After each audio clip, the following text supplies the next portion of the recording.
I never thought it would come to this. I always believed I could control everything, manipulate the situation, play my part perfectly. But one moment, just one glance shattered everything I thought I knew. They thought I loved her. They thought I was obsessed with her. The perfect, devoted partner who would do anything for her. They didn't know the truth. No one did. I wasn't in love with her. I wasn't even close. I had my own game one that no one saw coming. I knew it from the start, the moment I met her. She was nothing more than a pawn in my carefully constructed plan. The love, the affectionate, was all an act, a performance. Everyone around me, from our friends to our families, thought I was the one being played. But in reality, I was the one pulling the strings. She believed me. They all believed me. But none of them knew I was playing my own game, and I was damn good at it. Every smile, every kind word, every just she made sure they saw it. I made sure they thought I was weak. I made sure they thought I was in love with her. But I wasn't. That night, it all fell apart. I was standing there, listening to her talk to someone else. The words she spoke hit me like 1,000 knives. "I'm sorry," she said, "but I never really loved you." I froze. How could she say that? How could she betray me like this after everything I'd done? After all the lies I'd told, all the games I'd played? I thought I had her wrapped around my finger, but I hadn't seen this coming. I wasn't the victim in this story. I was the villain. She thought I was in love with her, but the truth was, I'd been using her for my own purposes. She had no idea. She didn't know the depths of my manipulation, the way I had been playing both her and everyone around me. And now, as I stood there, hearing those words, I realized something that chilled me to the bone. The game I'd been playing was far from over. No, it was just getting started. I was going to make her regret ever thinking she could break me. She thought she could betray me? She thought she could tear me apart with one sentence? She was wrong. This was no longer just about love or betrayal. It was about power, control, and revenge. And I wasn't going to stop until I had everything I wanted. Because in this game, I always win. I was never the kind of person who fell easily. It wasn't because I didn't believe in love. On the contrary, I thought I understood it better than most. I had always prided myself on being logical, calculated. After all, love wasn't something you just gave away to anyone. It had to be earned, fought for, protected. But when she came into my life, I thought maybe, just maybe, I had found something real. Her name was Claire. Beautiful, smart, charismatic.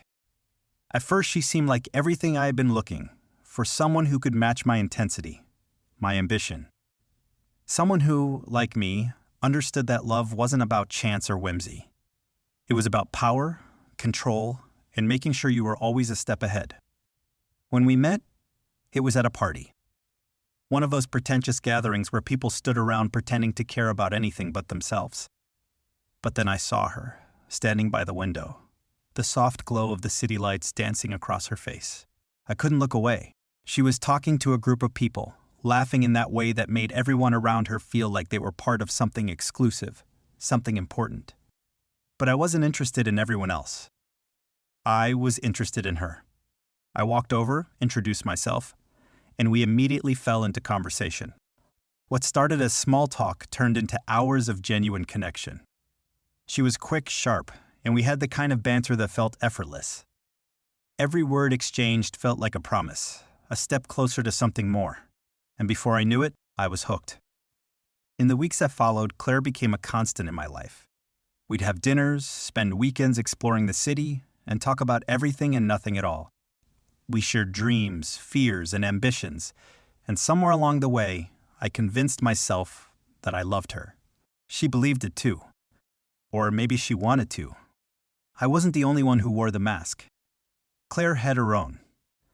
She liked the idea of being loved, of being the center of someone's world. And I gave her that. I let her believe that I was the one person who could make her feel secure, safe, and wanted. She was everything I needed her to be, and I was everything she needed me to be. At least that's what we told ourselves. There was a delicate balance between use one that I carefully crafted and maintained. I wasn't like the others who wore their emotions on their sleeves. I didn't need to. I understood the game. I understood that love wasn't something to be given away freely. It was a currency, a tool, and I used it to keep her close. But there was always something off. Despite how well we got along, despite the perfect chemistry we seemed to have, there were moments when I would catch her eyes flickering with doubt, as though she was wondering if I was really the one she wanted. And maybe she wasn't wrong. Maybe I wasn't the person she needed. But it didn't matter, because I wasn't the one playing the role of the naive lover in this story. I was the one controlling the narrative. I made her feel wanted. I made her feel important. I made her think I loved her with every gesture, every whisper of affection. But deep down, I knew better. I knew it wasn't love. It was strategy. At first, she believed it all. She believed in the fairy tale I created for us. But somewhere along the way, things started to change. She started to pull away. It was subtle at first, a missed text here, a quiet night there, but soon it became impossible to ignore. Claire wasn't as invested as she once was. And that's when I started to wonder, was it just me? Or was she playing me too? I caught her looking at other men, her eyes lingering a little too long. I'd found her smiling at her phone when I wasn't around, as though she was hiding something from me. Maybe it was my paranoia. Maybe it was my instincts telling me that I wasn't the only one playing games in this relationship. But I couldn't let it slip. I couldn't show any vulnerability. She had to think I was all in. I had to keep the illusion intact, even as I felt it slowly unraveling around me. As I watched Claire change, I started to realize something important. I wasn't the only one with a mask on. She had her own motives, her own carefully constructed persona. She didn't just want my love, she wanted my loyalty, my trust, my devotion. She wanted everything I could give, and then some. The more I gave, the more she took. But I couldn't let go. I couldn't afford to. And that's when I started to play my own game. Because as much as I thought I understood love, I understood power even more.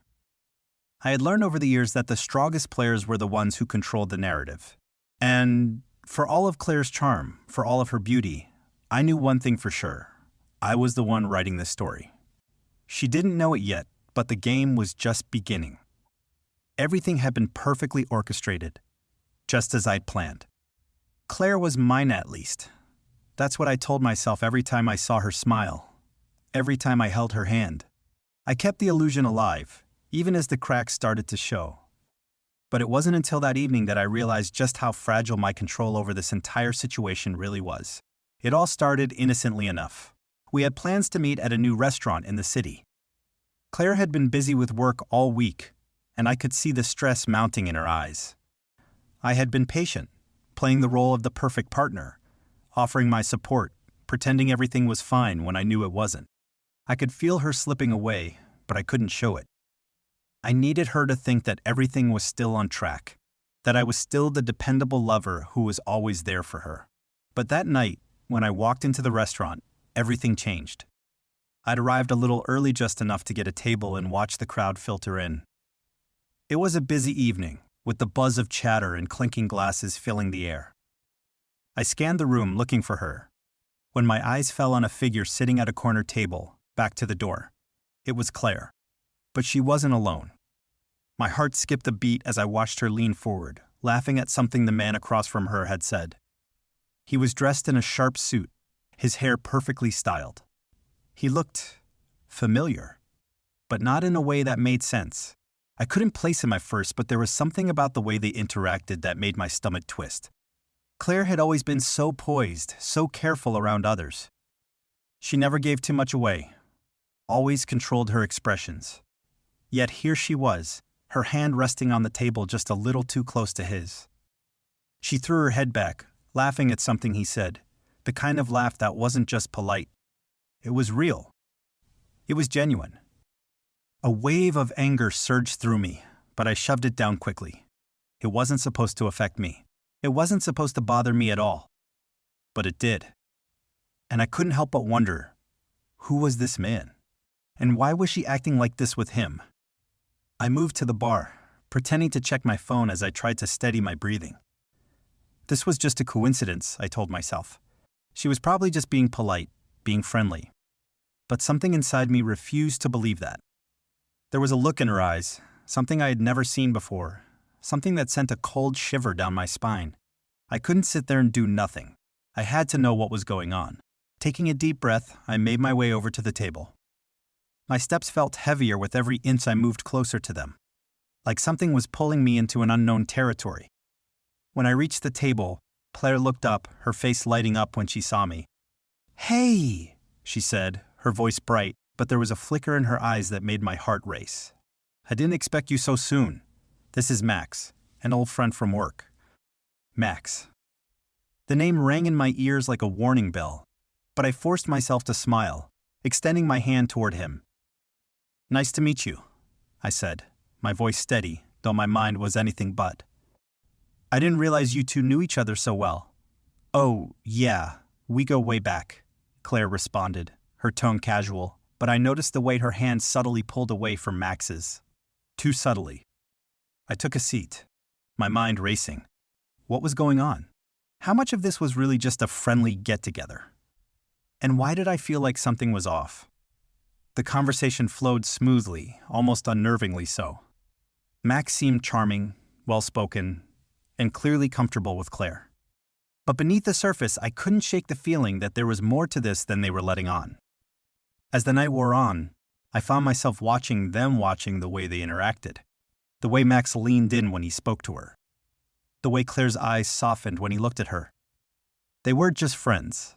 I could see it now, clearly as day. There was something more. I couldn't stay silent any longer. "Claire, can I talk to you for a second?" I asked, my voice tight.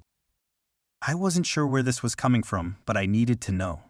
I needed to confront her. I wasn't going to sit there pretending like everything was fine when it so clearly wasn't.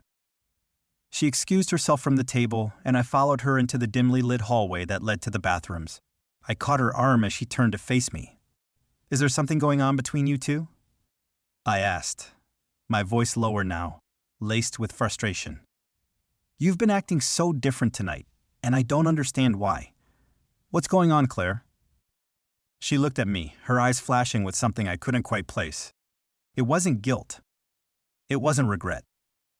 It was something else, something sharper, more calculating. "What are you talking about?" she replied, trying to play it off, but I could see the slight tension in her posture. "Max and I are just catching up. There's nothing to it." "Then why do I feel like I'm the last person to know anything about your life?" My words were coming out faster now, each one harder to hold back. Why did it feel like you two were more than just friends? For a second, she didn't answer. Her silence was deafening, and it only made the knot in my stomach tighten further. Then, she looked me in the eyes, her gaze steady, almost cold. "Maybe it's because you don't really want to know the truth." The words hit me like a slap. My heart sank, my mind racing to catch up with what she had just said. What was she implying? What was the truth? But before I could ask, she turned on her heel, walking away from me and back to the table without another word. And that's when I knew. Everything I thought I understood about us, the perfect, controlled relationship I had so carefully crafted, was built on lies. She had been hiding something. And now, it was starting to unravel, piece by piece. I wasn't ready for what came next. But there was no turning back now. I stood there, watching her walk away, my chest tight with a feeling I couldn't quite name. The words she'd left me, with asterisk, "maybe it's because you don't really want to know the truth," asterisk, kept echoing in my mind. They weren't just words. They were a warning, a challenge. Something in her voice had shifted, and it was as if the ground beneath me was starting to crumble. Was I overreacting? Maybe I was reading too much into it. Maybe I was imagining things. After all, Claire had always been so calm, so collected. She wasn't the type to be careless. But then, why did it feel like I was watching the last pieces of a carefully constructed facade fall apart? I couldn't shake the feeling that I was missing something huge. Something I should have noticed earlier. I could still feel the heat of her touch on my arm, the way her hand pulled away from Max's just a little too quickly, as though I wasn't supposed to see it. But then, why didn't she just tell me? Why not just say it outright, instead of leaving me with this horrible feeling that I was the one being kept in the dark? I couldn't stand it. I needed answers. But what if I was wrong? What if there was nothing between them? What if I was just being paranoid? My mind kept spiraling in circles, my emotions bouncing between confusion and anger. I was the one who prided myself on control, who had always been a step ahead of everyone, and now I felt like a fool. I had watched her so carefully for months, thinking I knew her every move. But now, it felt like everything I knew about her was a lie. Was I really seeing what I thought I was seeing? I walked back to the table slowly, trying to steady my breathing. Max was still sitting there, talking to Claire with that familiar smile on his face. It was like nothing had changed, like she hadn't just left me standing in the hallway, wondering what the hell was going on.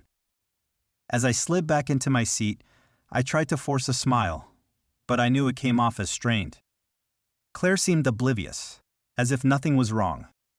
She kept talking to Max, making casual comments about her day, and it was like she had completely forgotten the tension between us just moments ago.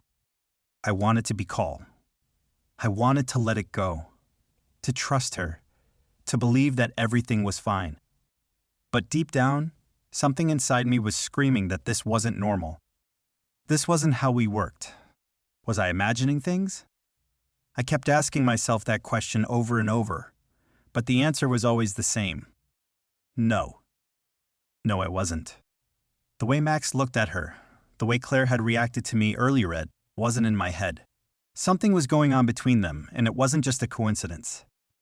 I glanced at Claire, trying to read her expression, but her face was neutral, carefully guarded.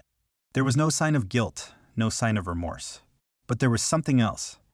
Something that made my heart beat just a little faster. She was acting like she hadn't just pulled away from me emotionally, like she hadn't just let something slip. And that's when I knew I couldn't wait any longer. I couldn't just sit here, pretending everything was fine while I was falling apart inside. I needed answers, even if it meant facing the truth I wasn't sure I wanted to hear. "Claire," I said, my voice a little louder than I intended. She turned toward me, a slight smile on her lips. But it didn't reach her eyes. "Yeah?" she asked, almost too casually. "Tell me the truth," I said, my voice barely above a whisper. My heart was pounding in my chest now, and I could feel the tension in my body, like a coiled spring ready to snap. "What's going on between you and Max? Are you two more than just friends?" Her smile faltered for a brief second, but it was quick, almost imperceptible. Then she straightened up, taking a deep breath, as if preparing herself for a difficult conversation. "You're being paranoid," she said, but her voice was too calm, too controlled. "Max and I go way back, and you know that. I don't care about your past, Claire," I said, my words sharp, though I didn't mean for them to sound that way. "I care about what's happening right now.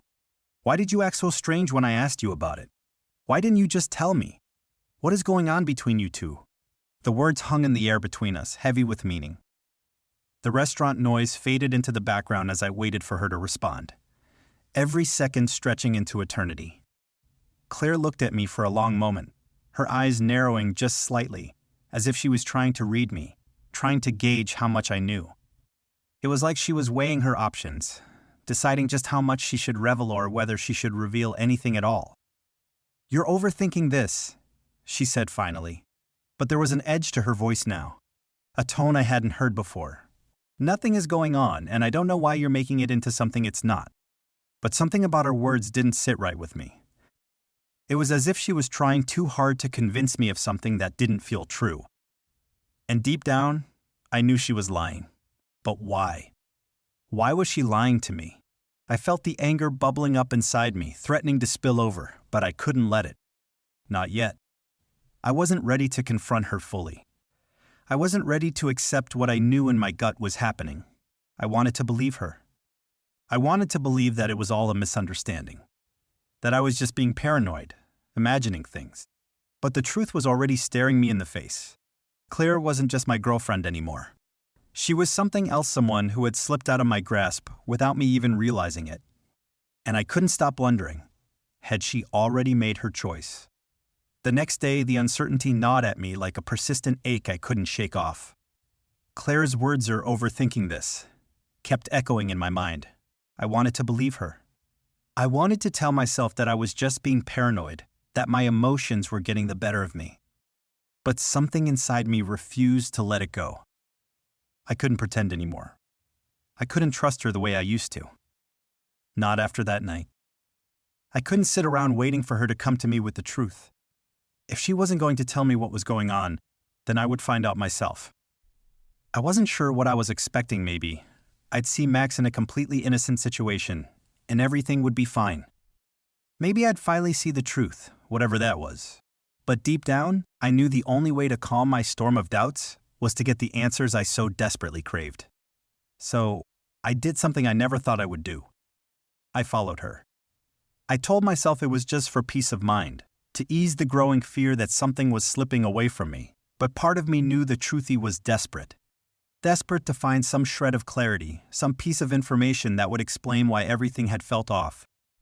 I waited for Claire to leave the apartment that afternoon, and I followed her at a distance, keeping just far enough behind so she wouldn't notice. She didn't seem to suspect anything. She went about her day as if everything was normal, her usual routine unchanged. She grabbed coffee at the cafe down the street, texted someone on her phone, and laughed at something one of her friends said. Nothing seemed unusual at first, but then she turned down a street I hadn't seen her go down before. It was a quiet alley that led to a small apartment complex, one I knew for sure she had never mentioned to me. My heart picked up pace. This was it. Something was off. I quickened my steps, my pulse thumping in my ears. I couldn't believe I was doing this, but I couldn't stop myself. I had to know what was really going on. As I turned the corner to follow her, I saw her stop in front of one of the buildings. And then, she pressed a buzzer. My breath caught in my throat. Who was she meeting here? Why had she never told me about this place? It was too quiet, too hidden. This wasn't just an ordinary hangout spot. Then, the door clicked open, and Claire stepped inside, disappearing behind the heavy wooden door. I stood frozen for a moment, my mind racing. Should I go in after her? What if I was overreacting? What if I was making this worse than it needed to be? But there was a pull, an undeniable urge to see for myself. I couldn't just turn away now. I had to know. I approached the door slowly, as quietly as I could, my footsteps barely making a sound. I stood at the edge of the door and peeked around the corner. I couldn't see inside, but I could hear voices low, but unmistakably Claire's. And then, another voice, one I recognized immediately. Max. The conversation wasn't loud, but I could catch bits and pieces of it. I heard Claire laugh softly, and Max said something that made her giggle. The kind of laugh she used to give me when we were alone.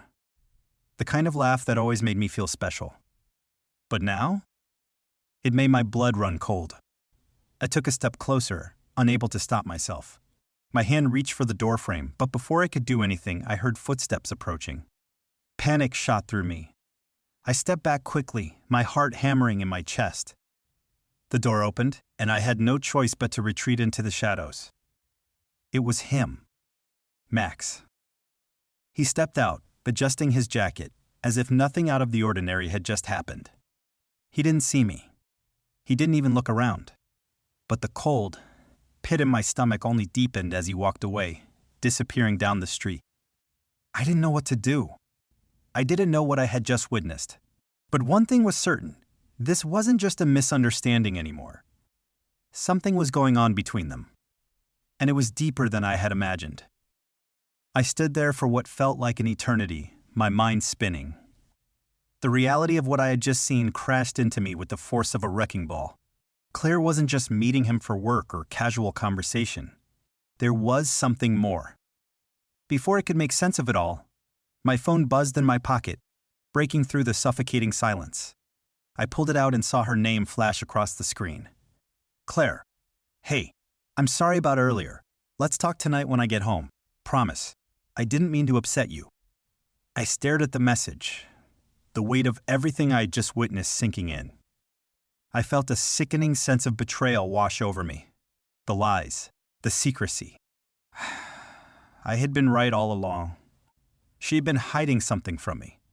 And now, I had no idea how to fix it to her if I even wanted to. One part of me wanted to confront her right then and there, to march up to her and demand the truth. But another part of me was terrified of what I might hear. What if everything I feared was true?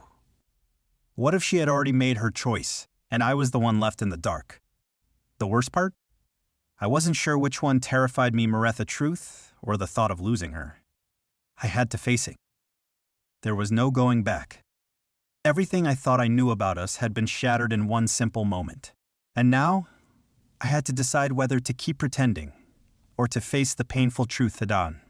But either way, nothing would ever be the same again. That night, I couldn't breathe. I couldn't think. My entire body was a bundle of raw nerves, every single part of me on edge. My hands trembled as I held my phone, staring at Claire's message over and over. "I'm sorry about earlier. Let's talk tonight when I get home. Promise. I didn't mean to upset you." But all I could feel was the weight of what I had seen. The sight of Claire walking into that building, the sound of her laughter with Max still echoing in my mind. I couldn't make sense of it anymore.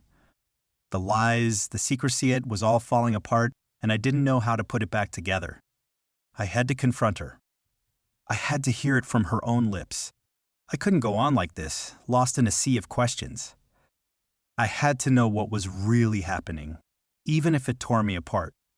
I waited until she came home, pacing the length of our apartment, the silence between us growing heavier with each passing minute. When she finally walked through the door, her smile was strained, forced. But she didn't even notice. She didn't notice the way I was standing there, waiting for her to walk in. She didn't see the storm in my eyes. "Hey," she said, her voice light, like nothing was wrong. Like I hadn't seen the way she had slipped away with Max earlier. "Sorry I'm late. I didn't let her finish. Where were you today?" I cut her off, my voice sharp, almost trembling with the force of everything I was holding back. "Who were you with?" Her face faltered for a second. A flicker of something I couldn't quite place passed over her expression. But it was too quick to be anything definitive. She recovered quickly, putting on that calm mask of hers, the one she'd perfected over the years. "I was with Max," she said casually, like it was no big deal. The words hit me like a punch to the gut. "I saw you," I whispered, barely able to form the words. "I saw you with him today. I followed you." Her eyes widened, and for a second, I saw panic flash in her gaze before she quickly masked it. But it was too late. I had already seen it. I had already heard it. I had already known. "You followed me?" she repeated, her voice cool but trembling just enough to give her away. "Why would you do that, Ethan?" "Because I know something's going on," I snapped, every word like a bullet. "Something's not right. You've been acting different. You and Max, there's more than just friendship there, isn't there?" She took a step back, and for the first time since I met her, I saw her vulnerable. The walls came down, if only for a second. I saw the guilt in her eyes. I saw the crack in the facade she'd worked so hard to build. It was all crashing down now. "Ethan," she started, but the words caught in her throat. I wasn't sure if it was the guilt, the shame, or if she had no idea what to say anymore.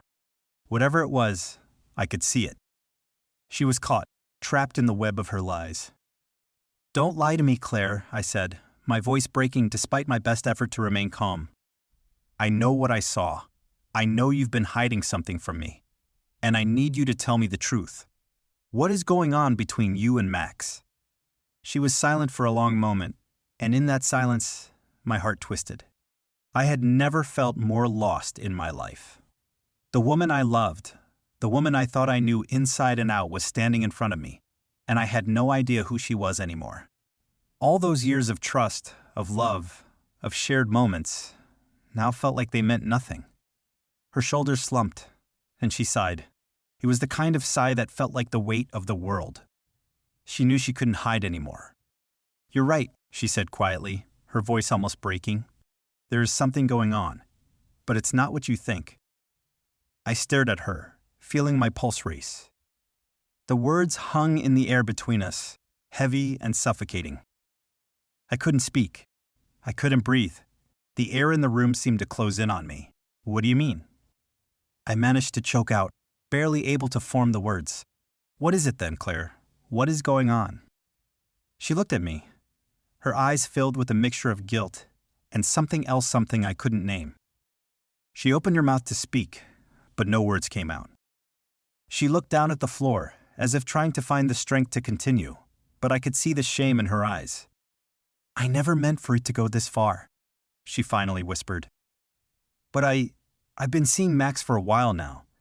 It started as just friendship, but then it turned into something else. Something more." The words hit me like a physical blow. I staggered back, almost losing my balance. It was as if the world had shattered around me. My chest felt like it was on fire. I couldn't process what she was saying. I couldn't comprehend it. Everything I had believed in, everything I had trusted, was crumbling right in front of me. I couldn't even finish the sentence. The words felt like they would tear me apart. "I'm sorry," she said, her voice breaking. "I never wanted to hurt you. I didn't know how to stop it. I didn't know how to tell you." I shook my head, unable to speak. The betrayal was so deep, so consuming, that I felt like I couldn't even breathe. The woman I had loved, the woman I had given everything to, she had been lying to me this entire time. She had been seeing Max. And she didn't even have the decency to tell me the truth until I dragged it out of her. Our world felt like it was collapsing around me. "I thought I knew you," I whispered, the words barely escaping my lips. But I was wrong. "I don't even know who you are anymore." And just like that, everything between us had changed. It wasn't just a betrayal of trust. It was a betrayal of everything we had built together. And now, there was no going back. I wanted to scream. I wanted to yell at her. But instead, I stood there, paralyzed by the cold, suffocating weight of the truth. This wasn't just a bad dream. This was real. And I had just lost everything I cared about. I stood there, the silence between us stretching out, suffocating. My heart pounded at my chest, each beat like a cruel reminder of the lie I had just uncovered. The woman I thought I knew, the one I had loved with everything in me, had torn my world apart with one simple truth. And now, all I had left was the broken pieces of a relationship that had meant the world to me. Claire stood there, her eyes filled with unshed tears, but I couldn't find it in me to comfort her. Not anymore. I wanted to believe that this was just a mistake, a misunderstanding, but deep down, I knew it was too late. Too much had been broken. Too many lies had been told. "I never wanted to hurt you," she whispered again, her voice barely audible. But those words, the ones she had repeated a dozen times in the last hour, felt hollow, meaningless. They weren't enough to fix the mess she had created. Nothing could make this right anymore. "I think you already did," I replied coldly, my voice low but firm. The words left my mouth like they were sharp knives, and with every syllable, it felt like something in me was dying. Something I couldn't get back. She flinched, but I didn't care. I couldn't care anymore. The hurt, the betrayal, it was too much. I had given her everything, and she had thrown it all away for someone else. I had tried to be understanding, tried to forgive her for the little things, for the ways she distanced herself. But this was something I couldn't overlook. Something that would haunt me for the rest of my life. "I know," she said softly, and for the first time she wasn't trying to make excuses. She wasn't trying to explain away her actions. She had nothing left to say. The silence stretched again, heavier this time, as if the air around us had thickened with all the words left unsaid. I didn't know what to do anymore. I didn't know how to feel. But what I did know was that I couldn't stay in this toxic environment any longer. I couldn't keep pretending that things would get better, that she would change, that I would somehow wake up from this nightmare. The person I thought I loved didn't exist anymore, and I was too broken to try and fix it. I'm leaving, I said, my voice steady now, though inside I was breaking apart. Claire's face twisted in pain, but I couldn't bear to comfort her. Not now. Not after everything. You're really going to leave me? She whispered, and I could hear the desperation in her voice, but I couldn't bring myself to care. She had made her choice, and now I was making mine. I don't have a choice, Claire, I said. You made sure of that. With one last look at her, I turned away, not waiting for her to say anything else. I couldn't stay any longer. Not in this house. Not with the woman who had broken my heart. As I walked out the door, the weight of everything crashed over me. The love, the trust, the life we had built was all gone. It felt like I was walking away from a part of myself, a part that would never return. I didn't know where I was going, but I didn't care. I needed space. I needed time to figure out how to breathe again, how to move on from the wreckage of this relationship. Maybe, someday, I would find a way to forgive her. But not today. Not now. As I stepped into the cold night air, I realized just how much I had lost and how much I had to gain by letting go. I didn't look back. But as I walked away, I couldn't help but wonder, was this truly the end of us? Or had Claire just pushed me away in a way that would somehow pull me back in? Maybe she thought she had lost me for good, but something told me this wasn't the last time our paths would cross. For now, though, I knew I had to walk away. I had to rebuild my life. I had to find a way to heal. And as the door closed behind me, I understood something fundamental. Sometimes, the hardest part of love isn't losing someone, it's letting them go.